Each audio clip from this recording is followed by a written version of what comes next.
배워가는 비결에 대해서 배우고 있습니다. 오늘은 우리 잠언 말씀을 통해서 우리의 삶의 지경을 넓히는 지혜에 대해서 함께 살펴보도록 하겠습니다. 영국이 낳은 유명한 청교도 신앙인이 있습니다. 그 사람 바로 철로 역정의 저자인 잔 버년이라는 사람입니다. 이 잔 버년은 청교도인 아내를 만나서 예수 그리스도를 믿게 되었습니다. 근데 이 당시에 영국 국교회 나라의 종교인 이 성공회를 제외한 다른 종교들은 탄압을 하였습니다.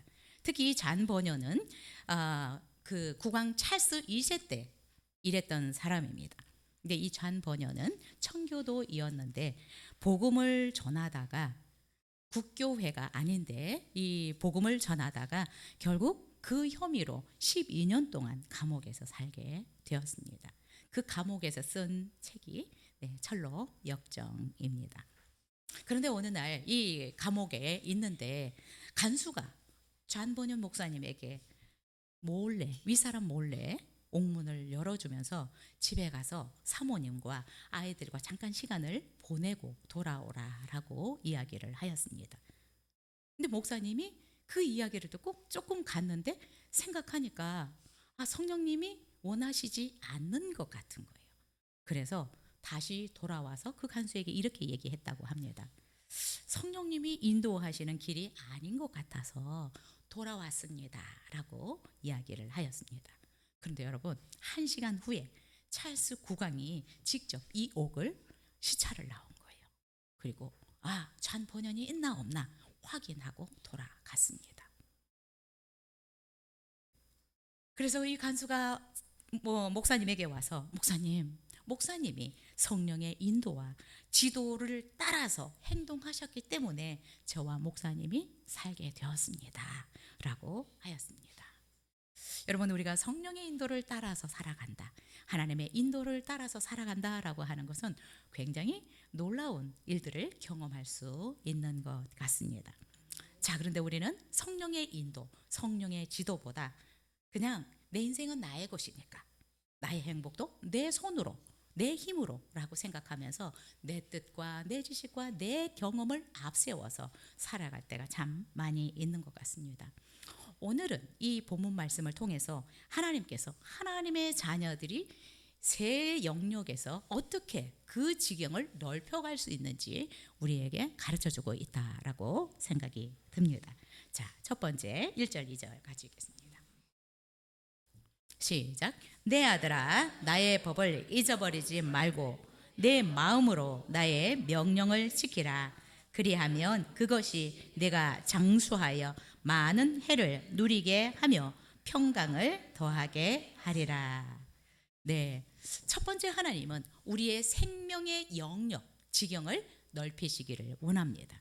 그 비결은 마음으로 하나님의 명령을 지키는 것이다 라고 말씀하고 있습니다.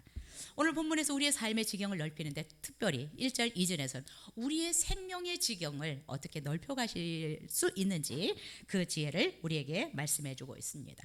우리의 생명의 지경을 넓혀갈 수 있는 것은 하나님께서 우리에게 주신 법과 명령을 마음으로 따라가는 것이다, 마음으로 순종하는 것이다 라고 말씀하고 있습니다.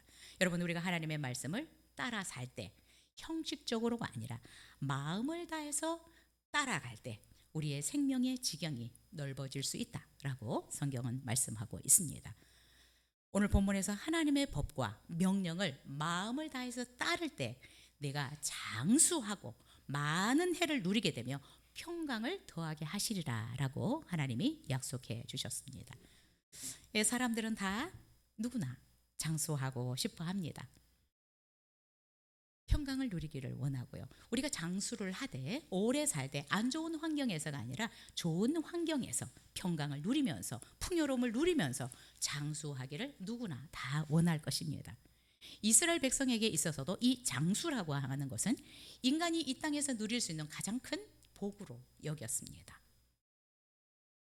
자, 하나님이 약속하신 이 장수의 복은 단순히 그냥 오래 사는 것만 의미하지 않습니다. 평강을 누리면서 행복하게 오래 사는 것을 약속하고 있습니다.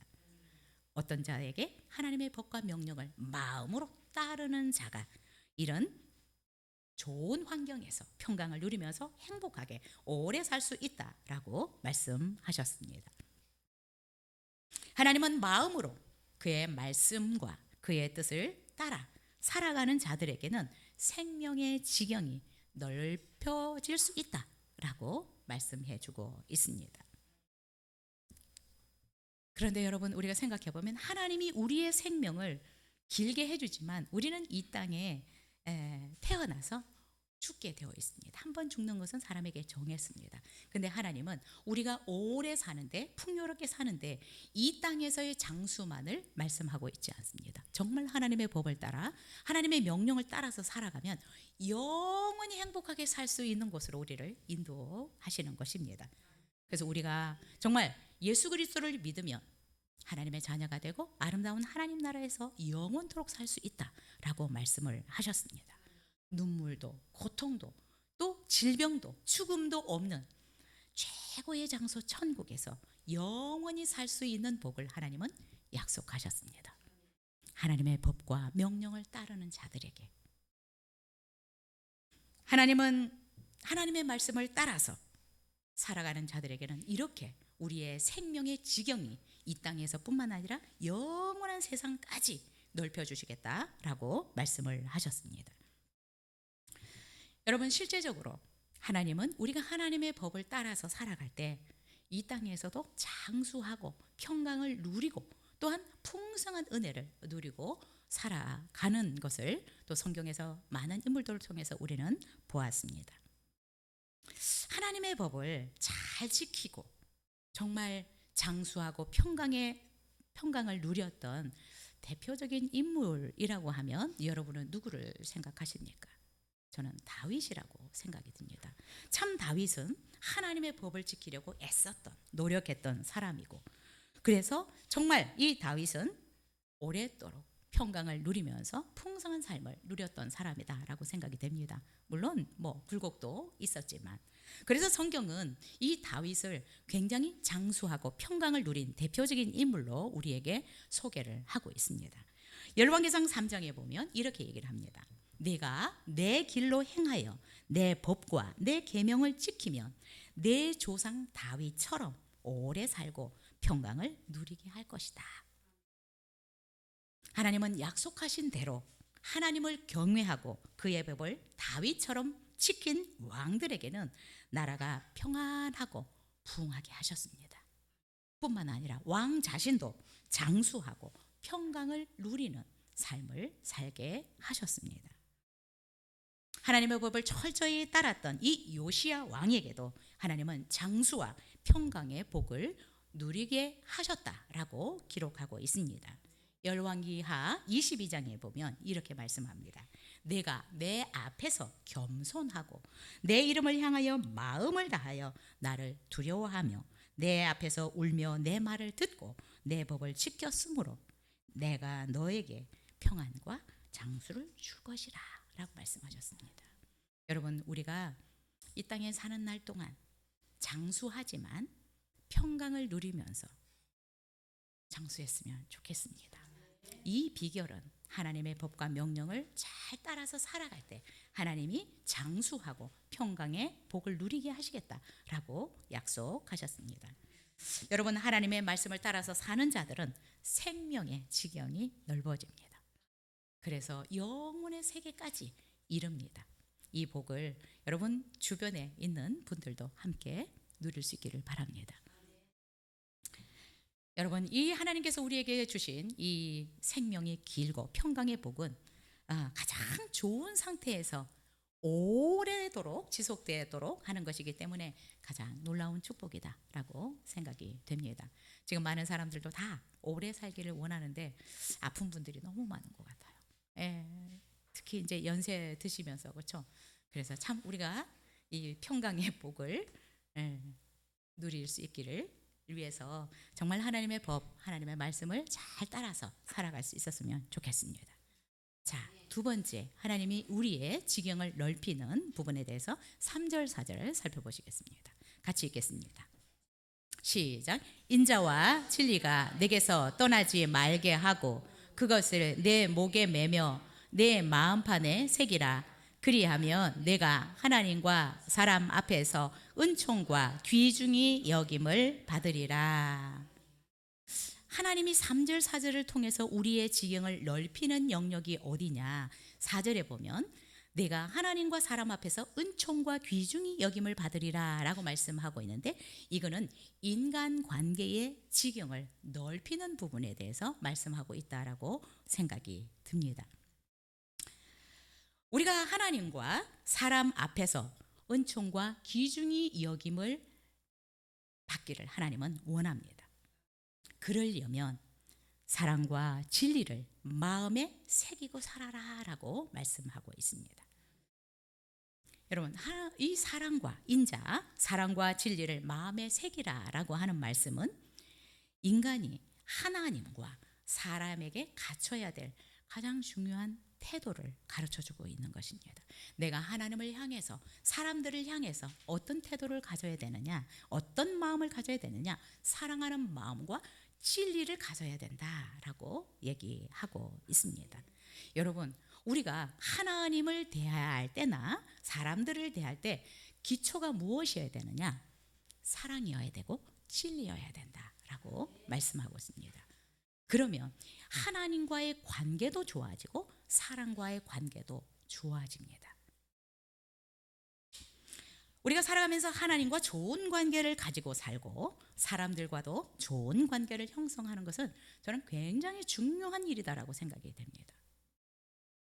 하나님과 사람과 좋은 관계를 형성하는 것은 우리의 정서적인, 우리의 정신적인 지경을 넓히는 지름길이다라고 생각이 듭니다.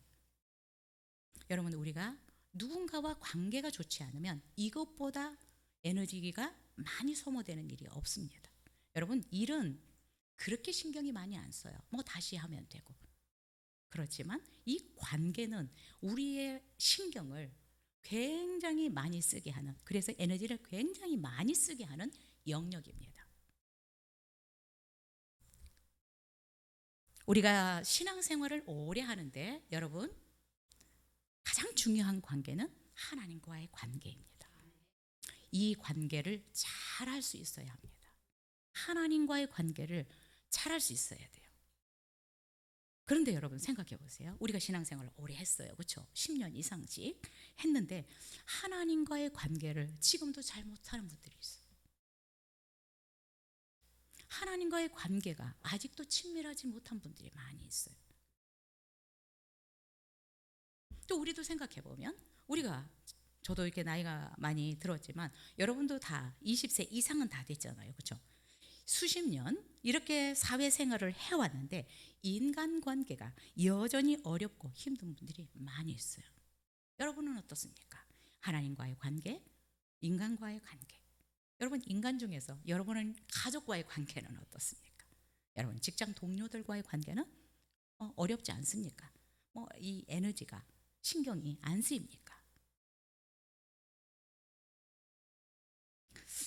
하나님과의 관계이든 사람과의 관계이든 이 관계를 잘 형성한다, 좋은 관계를 갖는다라고 하는 것은 쉬운 것은 아닌 것 같아요. 그런데 제가 생각할 때 사람과의 관계보다 하나님과의 관계가 훨씬 쉽습니다. 네, 왜요? 하나님은 우리를 용납해 주거든요. 넓은 품이 있거든요. 우리를 너무 사랑하시거든요. 근데 인간과의 관계가 더 어려워요. 그런데 하나님은 오늘 우리에게 인간과의 관계뿐만 아니라 하나님과의 관계도 잘해서 하나님으로부터 은총을 받기를 원하고요, 인간과의 관계를 잘해서 사람들에게 귀중히 여김을 받기를 원합니다.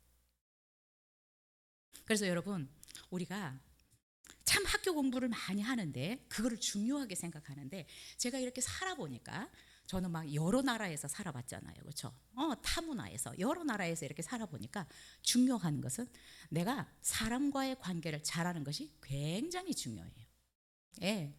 그냥 필리핀 사람들, 일본 사람들, 미국 사람들, 이런 사람들과도 잘 지낼 수 있는 것. 예. 이것이 굉장히 중요한 부분이다라는 생각이 듭니다. 신앙생활을 하면서 우리가 몇십 년을 했는데 하나님과의 관계를 잘 하는 것 굉장히 중요합니다. 여러분은 하나님과의 관계가 어떻습니까? 좋습니까? 좋아지기를 원합니다. 하나님과 척지면서 우리의 지경을 넓히리라고 기대하시면 안 됩니다. 하나님과 친밀해져야 돼요. 친하게 지내야 돼요. 이 관계를, 좋은 관계를 형성할 수 있도록 여러분 하시면 좋겠습니다. 그래서 여러분, 우리가 하나님과의 관계를 잘 갖고 사람과의 관계를 잘 하는 것이 참 우리의 삶의 지경을 넓히는 중요한 요소다라고 생각이 됩니다. 왜요? 우리 인간은 완전하지 않습니다. 완벽하지 않습니다. 혼자 살아갈 수 없습니다. 여러분, 우리가 지금 여기 있지만 나 혼자 이렇게 살아있는 것 아닙니다. 수많은 사람들의 도움과 관계 속에서 제가 여기에 서 있을 수 있습니다. 부모로부터, 선생님으로부터, 친구로부터, 동료로부터 수많은 그리스도인들과의 관계를 통해서 저는 제가 여기에 서 있다라고 생각이 듭니다.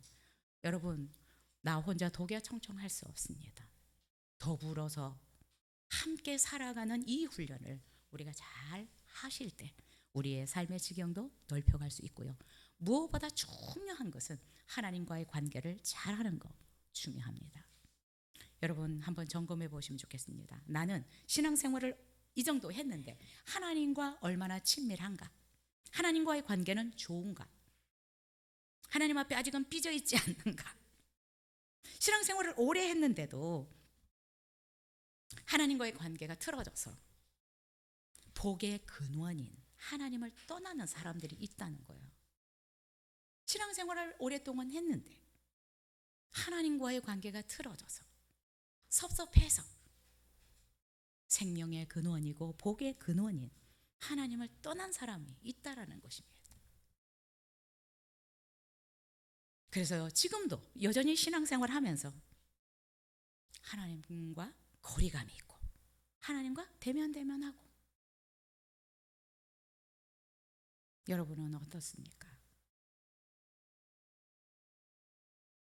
그래서 하나님이든 사람이든 좋은 관계를 형성하는 것은 중요합니다. 하나님은 결국 하나님을 사랑하고 이웃을 사랑하라 라고 말씀하셨습니다. 여러분, 정말 우리가 우리 주변 가까이 있는 가족과도 좋은 관계를 유지할 수 있어야 되는데 참 이게 부모와 자식 간 외에 형제들 간의 관계만도 벌써 엄청나게 많이 깨져요. 참 이 관계를 가족 안에서도 정말 좋은 관계를 유지하기가 쉽지는 않은 것 같아요. 우리의 삶의 지경을 넓혀가기 위해서 참 배워야 될 것들이 많이 있습니다. 훈련해야 될 것들이 많이 있습니다. 그런데 오늘 말씀하신 하나님과의 관계, 사람과의 관계를 잘 배우는 것이 저는 너무 중요하다라는 생각이 듭니다. 우리가 사회생활을 하는데 이 사람들과 어울려서 잘 지낼 수 있는 이것을 잘 배워야 합니다. 우리가 교회 생활을 하는데, 공동체 생활을 하는데 이 안에서 우리가 서로 잘 어울려서 지낼 수 있는 이 좋은 관계를 형성할 수 있고 유지할 수 있는 것, 이것들은 우리가 배워가야 될 부분이다라고 생각이 됩니다. 나 혼자 잘하는 것이 중요한 것이 아니라 왜 우리가 학교를 가고 그렇습니까? 아무리 천재라고 할지라도요, 이 사회성이 발달되지 않으면 참 어려운 것 같아요. 사회에서 생활하는 것이. 그래서 여러분, 우리는 하나님과의 관계뿐만 아니라 사람과의 관계를 잘할 수 있는 자들이 돼야 되고, 내가 이 사람은 이래서 힘들고 저 사람은 저래서 힘들다라고 한다면 여러분, 우리 자신을 자꾸 훈련했으면 좋겠어요. 하나님은 하나님의 자녀들이 하나님 앞에서 은총을 받기를 원하고요, 사회에서 사람들에게는 우리 자녀들이 귀중히 여김을 받기를 원합니다. 하나님은 그의 자녀들이 하나님뿐만 아니라 사람들에게도 귀중히 여김을 받는 자들이 되기를 원합니다. 하나님은 보이지 않지만 그분과 좋은 관계를 하나님은 형성하기를 원하고 그 관계를 유지하기를 원하고 있습니다. 뿐만 아니라 이 사회에서 하나님의 자녀들이 정말 주변의 가족이나 친척이나 직장이나 이런 교회 안에서의 어떤 공동체 내에서 좋은 관계를 유지하기를 원하고 있습니다. 왜 그럴까요? 앞에서 말씀드린 것처럼 이런 관계가 깨지면 삶의 의미를 상실할 수 있습니다. 여러분, 우리가 아무리 뛰어나도 내가 왕따가 된다고 생각해 보십시오. 살만 날까요? 사람은 학력이나 지위 고하를 막론하고 사랑받고 인정받기 원해요. 내가 아무리 잘나도 인정 안 해주면 무슨 소용이 있어요? 우리가 사랑받고 인정받을 때 에너지가 나오는 것입니다. 희열을 느끼는 것입니다. 그런데 우리가 사랑받지 못하면 어때요? 다 가졌어. 그렇지만 죽고 싶을 수 있어요. 의미를, 내가 살아있어야 될 이유를 못 찾을 수 있습니다. 자, 그렇다면 여러분, 우리가 내가 그런 감정을 느낄 수 있다면 다른 사람들에게도 이런 것들을 생각을 해야 합니다. 좋은 관계를 형성할 수 있기를 하나님과 또한 우리 지체들과 가족들과 형제들과 좋은 관계를 유지할 수 있기를 바랍니다. 그래야 하나님 앞에서도 은총을 받고 사람들에게도 귀중히 여김을 받아서 그냥 직장 갈 맛이 생겨요. 왜? 인정해 주니까, 사랑받으니까. 그런데 이게 이런 것들이 없으면 안 가고 싶어져요. 애들도 학교에 안 가고 싶은 이유가 이런 것들이 있을 수도 있어요. 가면 맨날 공부 못한다고 하고 친구들이 그냥 왕따 시키고 어떻게 학교 가고 싶겠어요. 여러분, 우리의 이 정신적인 이 안정감을 우리가 가질 때, 사랑받을 때 이 안정감을 가질 수 있고 희열을 느낄 수 있는데, 여러분, 이것은 관계를 통해서 옵니다. 그래서 우리의 삶의 지경을 넓히기 위해서는 관계가 좋아야 합니다. 특히 하나님과의 관계뿐만 아니라 이 세상에서 우리가 육신을 입고 살기 때문에 사람들과의 좋은 관계를 유지하는 것이 굉장히 중요합니다. 어떤 아이가 굉장히 이렇게 학교에서 공부도 잘하고 했는데 왕따가 된 거예요. 왜 왕따가 되었는지는 몰라. 아무리 공부를 잘해도 왕따가 되고 나니까 자퇴하고 싶고, 자퇴만 하고 싶어요? 죽고 싶다고 얘기했어요. 저도 그런 친구를 만난 적이 있어요. 참 힘듭니다. 그래서 이 관계를 잘할 수 있는 것들을 자녀들을 위해서도 기도해 주시고, 관계만 잘 되면, 교회 안에서도 마찬가지예요. 관계만 잘 되면 아직은 뭔지 몰라도 재미있어요. 오고 싶어져요. 서로 돌아볼 수 있기를 바랍니다. 아직도 인사도 제대로 안 해보신 분들이 있다면 인사도 좀 나누시고 내 관계의 폭을 넓혀가실 수 있기를 바랍니다. 자, 하나님은 우리가 하나님과 사람 앞에서 은총과 귀중히 여김을 받기를 원하는데 그 비결을 가르쳐 주는데, 그러면 우리가 어떻게 하나님과 관계를 잘하고 사람과의 관계를 잘할 수 있을까? 3절 같이 다시 읽겠습니다. 시작. 인자와 진리가 내게서 떠나지 말게 하고 그것을 내 목에 매며 내 마음판에 새기라. 어떻게 관계를 잘 형성할 수 있느냐? 우리의 마음에 인자와 진리가 새겨져야 한다. 하나님과의 관계에서도 사람과의 관계에서도 사랑과 진리가 내 마음판에 새겨져 있어야 된다라고 얘기를 하고 있습니다. 진리는 어떤 상황이나 형편에도 변함없이 진실된 그 마음의 태도를 말하고 있습니다. 하나님은 우리가 하나님을 대하도 또 사람들을 대할 때에도 진리가 변치 않는 마음, 진실된 마음으로 하기를 원하고요. 또한 우리의 마음이 그들을 사랑하는, 하나님을 사랑하고 사람을 사랑하는 이 기초를 가지고 있어야 된다라고 말씀하고 있습니다. 오늘 이 말씀을 여러분이 잘 마음에 새기면 좋겠습니다. 내가 하나님을 대할 때나 사람을 대할 때 우리는 내가 사랑으로 대하고 있는가, 진리로 진심으로 대하고 있는가, 이 두 가지를 점검해 보면 좋겠습니다. 하나님과의 관계, 사람과의 관계에서 이 사랑과 진리가 기초가 된다면 잘 흔들리지 않습니다. 이 관계는 쉽게 깨어지지 않습니다. 이것이 되지 않으면 형제들은 많이 깨어지더라고요. 부모와 자녀는 덜 깨어져요. 왜? 어떻든 사랑이 전제되어 있어요. 뭐 내리사랑이든 어떻든. 그렇지만 형제들은 이것이 아니라 경쟁이, 비교가 되기 때문에 조금 깨어지는 경우들이 많이 있는 것 같아요. 그래서 참 형제들이 많은 집안은 어려운 것 같아요. 잘 지내기가 어려워요. 여러분, 우리가 성도님들도 가정에서도 여러분의 남편, 여러분의 자녀들과의 관계도 이거를 중심으로 해보십시오.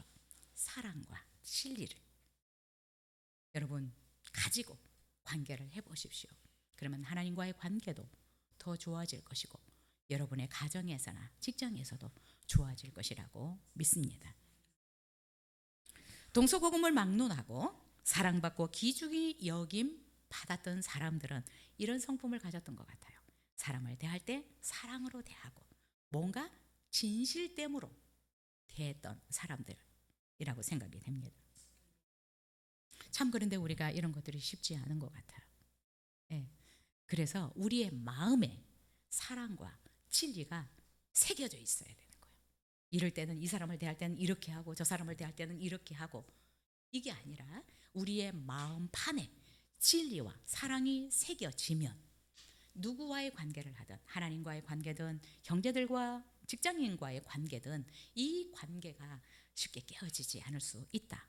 건강한 관계를 유지할 수 있다라고 생각이 됩니다. 저는 참 다윗을 존경합니다. 이 다윗은 가난하고 힘들고 병들고 못난 사람들과 함께 했습니다. 이것을 아둘람 공동체라고 해요. 이 아둘람 공동체는 다윗에게 몰려왔던 사람들은 사회적으로 보면 참 어쩌면 찌질이 못난 사람들이 많았어요. 그런데 다윗은 그들을 품고 함께 나갔어요. 왕이 된 후에도 자신의 권력, 지위를 남용하지 않았습니다.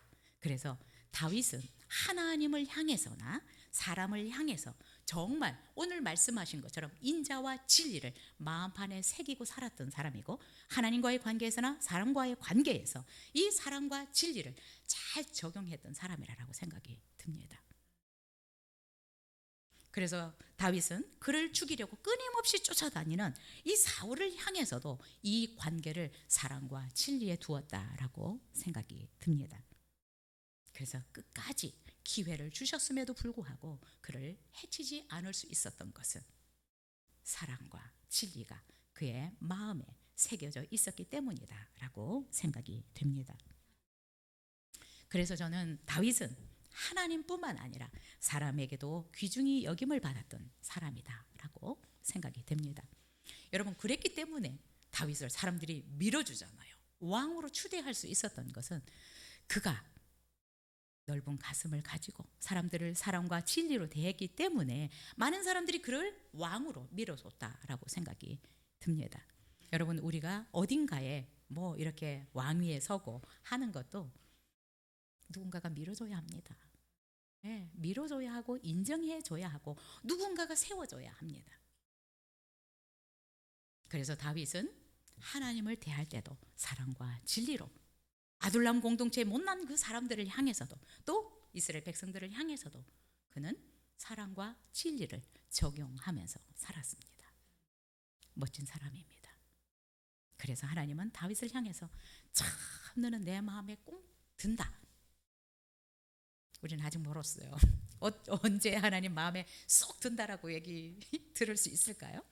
우리는 아직 너무 멀지만 이런 목표를 가지고 살았으면 좋겠습니다. 야, 은숙이 너 내 마음에 쏙 든다. 이랬으면 좋겠는데 아직도 아닌 것 같아요. 저는. 여러분들은 어떠십니까?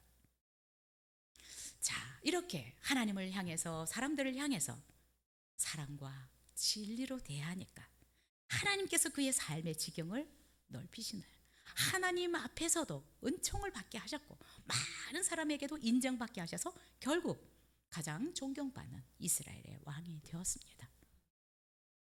여러분, 우리의 삶의 지경은 관계를 통해서 넓어질 수 있습니다. 여러분, 옆에 있는 분 가볍게 여기지 마십시오. 네, 얼마나 소중한 분인지 모릅니다. 내 지경을 넓혀갈 수 있는 뭐 훈련의 통로이든 축복의 통로이든 정말 나의 지경을 넓혀갈 수 있는 분들이라고 생각이 듭니다. 어쨌든 귀하게 여기시면 좋겠고요.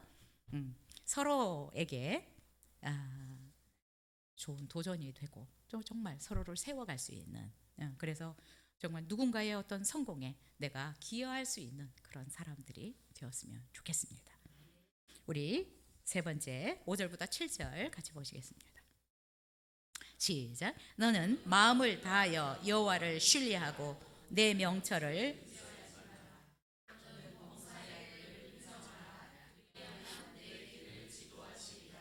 스스로 지혜롭게 여기지 말지어다. 여호와를 경외하며 악을 떠날지어다. 네. 세 번째 영역은 우리의 물질의 지경을 넓힐 수 있는 비결을 우리에게 가르쳐 주고 있다라고 그렇게 생각이 됩니다. 우리의 물질적인 영역을 지경을 넓혀갈 수 있는 비결을 하나님께서는 이렇게 말씀합니다. 여호와를 신뢰하고 내 명철을 의지하지 마라.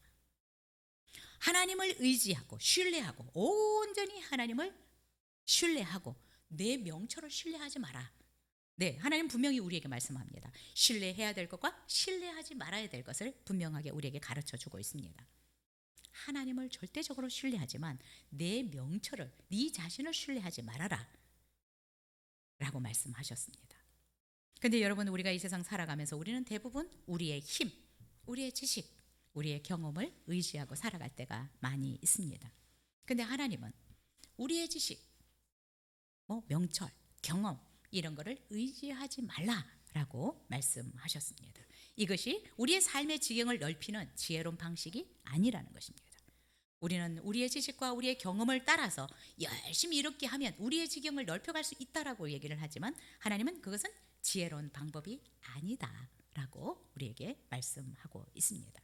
7절에서도 하나님 더 분명하게 우리에게 말씀하고 있습니다.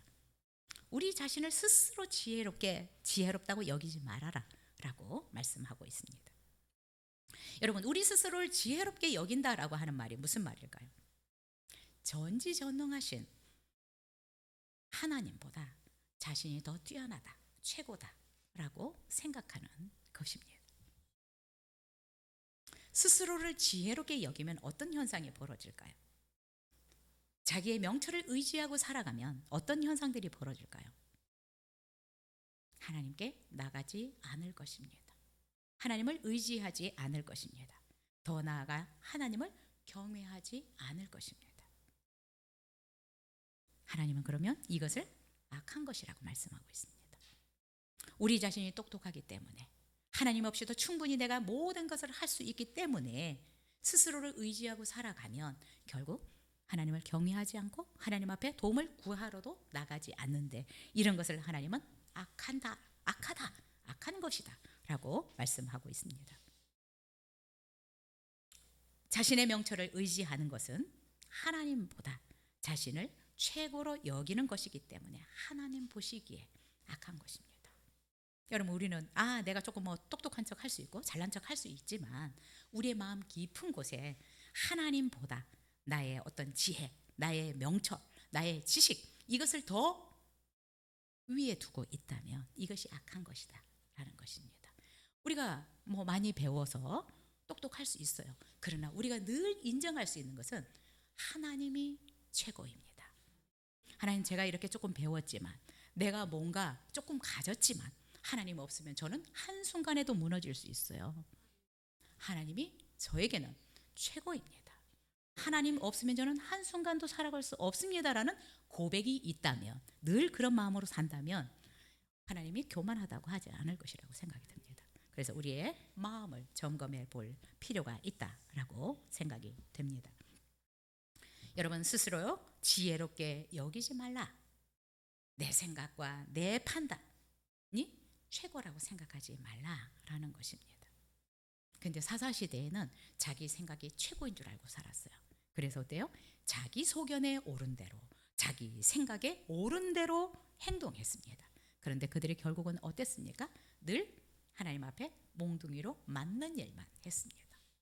자기 생각이 다 맞는 것 같아서 자기 마음대로 살았더니 하나님께 여쭙지 않고 하나님께 도움을 구하지 않고 내 생각대로 내 생각이 옳다라고 생각하고 살았더니 결국 하나님은 이들을 향해서 몽둥이를 드셨습니다.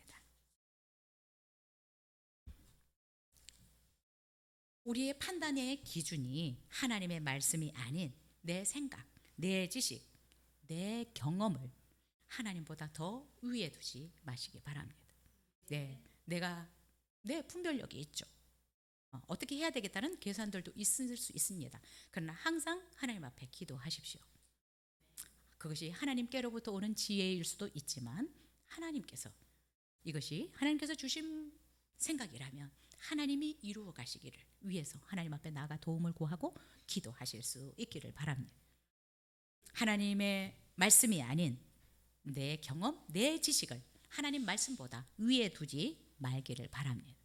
그래서 하나님은 네 생각과 계획과 지식을 또 경험을 하나님보다 위에 두지 말고 하나님을 전적으로 신뢰하라 라고 말씀하고 있습니다. 내 생각보다 하나님을 더 신뢰하라는 것입니다. 내 지혜보다 하나님을 더 의지하라는 것입니다. 그래서 여호와를 신뢰한다라고 하는 것은 하나님께 완전히 이렇게 기댄다라는 의미가 있습니다. 자신의 모든 것을 하나님께 맡긴다라는 의미입니다. 여러분, 우리가 하나님께 온전히 맡기려고 하면 어떻게 해야 될까요? 하나님을 자기 인생을 인도하고 지도할 최고의 본으로 인정할 수 있어야 온전히 하나님께 기대고 맡길 수 있습니다. 그래야 모든 일을 하나님께 기대고 하나님을 의지하면서 살아갈 수 있습니다. 하나님을 내 인생을 인도하고 지도할 최고의 분으로 인정하지 않으면 어떻게 우리가 하나님께 온전히 기대고 하나님께 모든 것들을 맡길 수 있겠습니까? 하나님은 이렇게 말씀하십니다. 범사에 하나님을 최고로 인정해라. 그러면 내 길을 지도하시리라. 여러분, 하나님을 우리가 자꾸 인정하면 하나님이 우리를 지도하고 인도해 가십니다. 근데 우리가 자꾸 하나님 앞에서 어때요? 껍질거려요. 그래서 하나님 가만히 계시는 것입니다. 그래? 너가 더 똑똑해? 그래 해. 참 하나님 젠틀하셔요. 그런데 전적으로 하나님을 신뢰하고 하나님을 최고로 인정하고 하나님께 맡기면 하나님이 우리의 모든 길을 인도하시고 지도해 주실 것이다 라고 말씀하셨습니다. 지금 우리는 이런 하나님을 전적으로 신뢰하는 이런 훈련들을 하고 있다라고 생각이 듭니다. 아직 잘 안 되는 분들도 있고 또 안 되는 영역들도 있겠지만 하나님을 전적으로 신뢰해 보십시오. 자꾸 고백해 보십시오. 하나님은 저보다 똑똑해요. 하나님은 저보다 더 많은 능력을 가졌어요. 하나님께는 더 많은 방법들이 있어요. 여러분 자꾸 인정해 보십시오. 그리고 그렇게 고백해 보십시오. 여러분의 입으로. 그러면 생각이 많이 달라질 것입니다. 여러분, 하나님은 범사를 하나님은 온 인류에게 이렇게 범사를 나에게 맡겨. 그러면 내가 너를 지도할게. 네 갈 길을 지도해 줄게 라고 말씀하셨어요. 그분은 지혜와 능력이 무한하기 때문에 온 인류를 지도할 수 있습니다. 어떤 문제를 가지고 와도.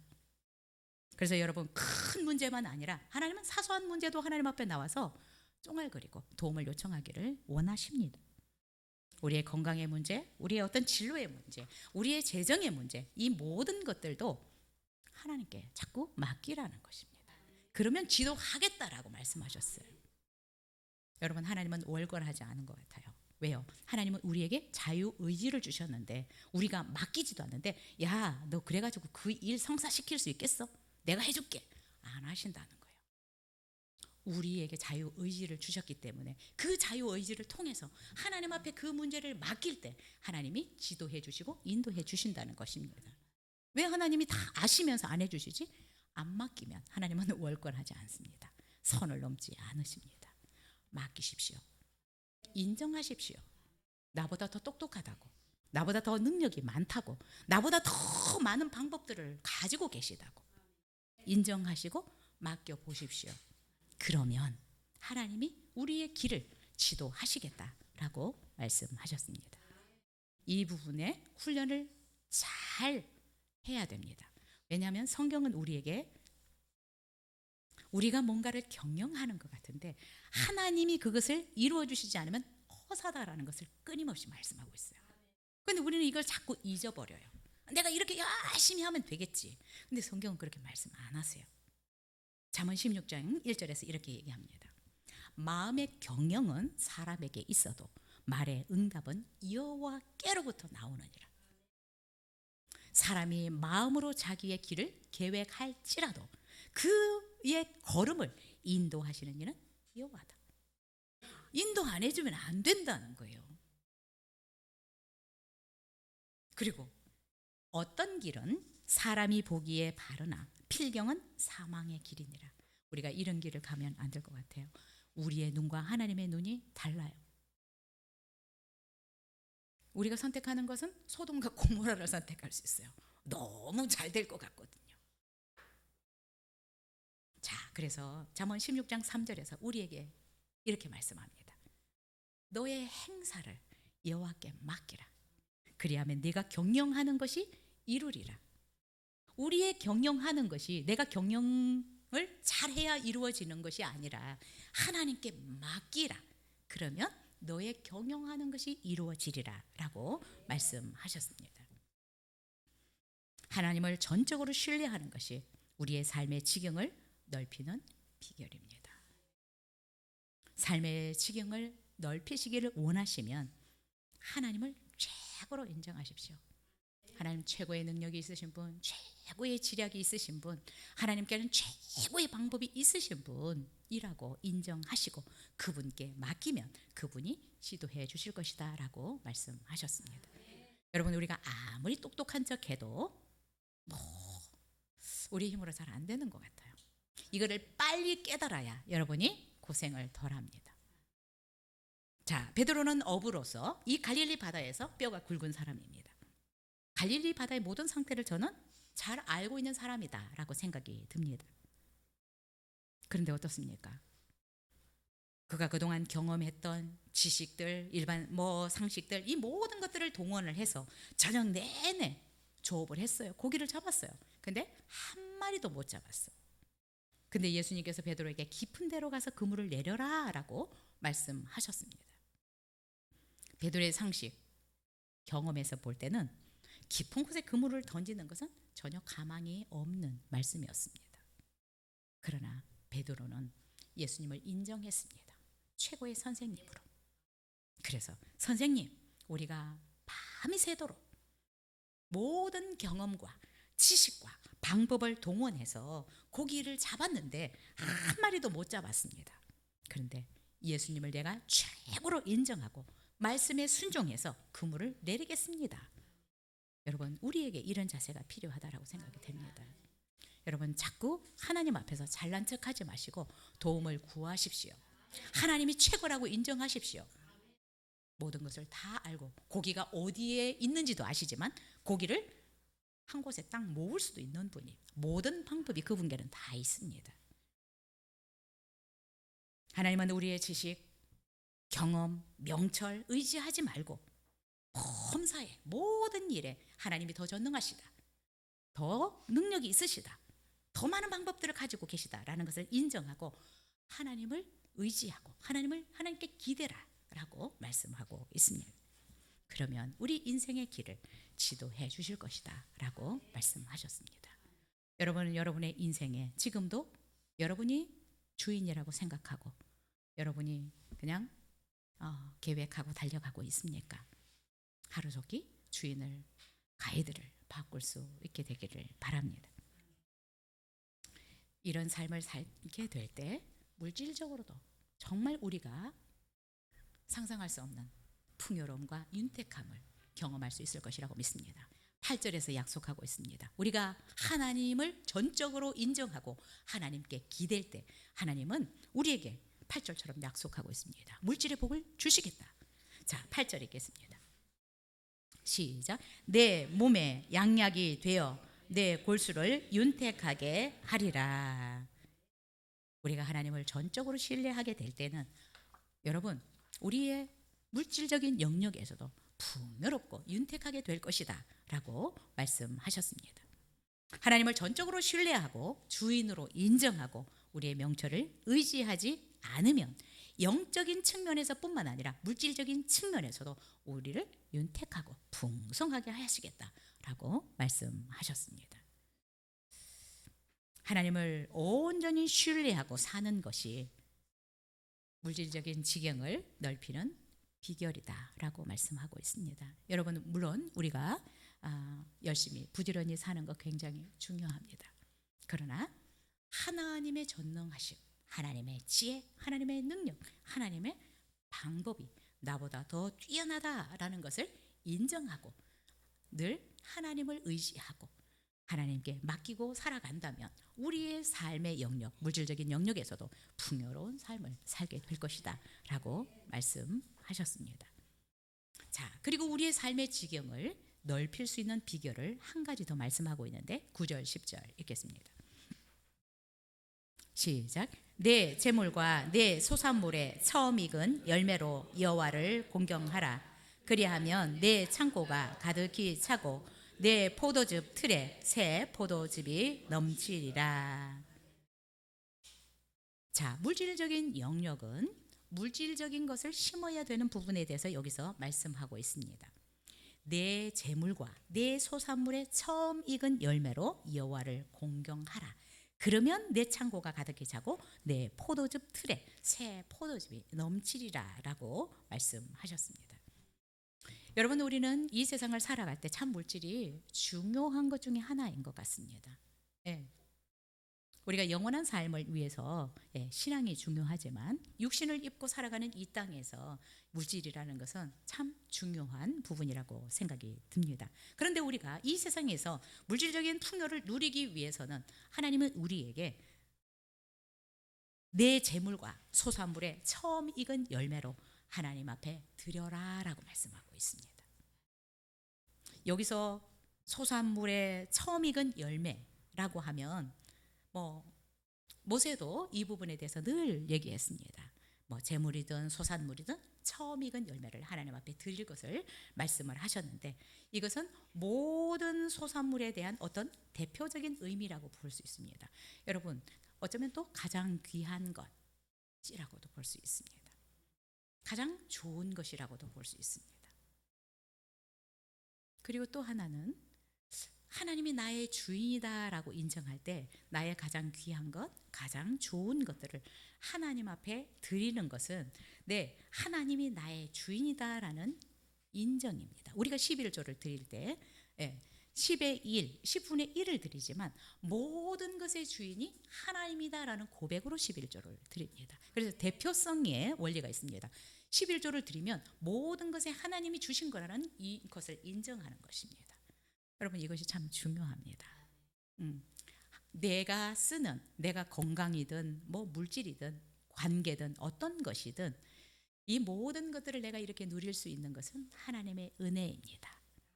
하나님이 주인입니다. 하나님이 주셔서 그렇습니다 라는 고백으로 드릴 때 하나님은 우리의 창고가 가득히 차게 되고 포도즙 틀에 포도주가 넘치게 되리라 라고 말씀하셨습니다.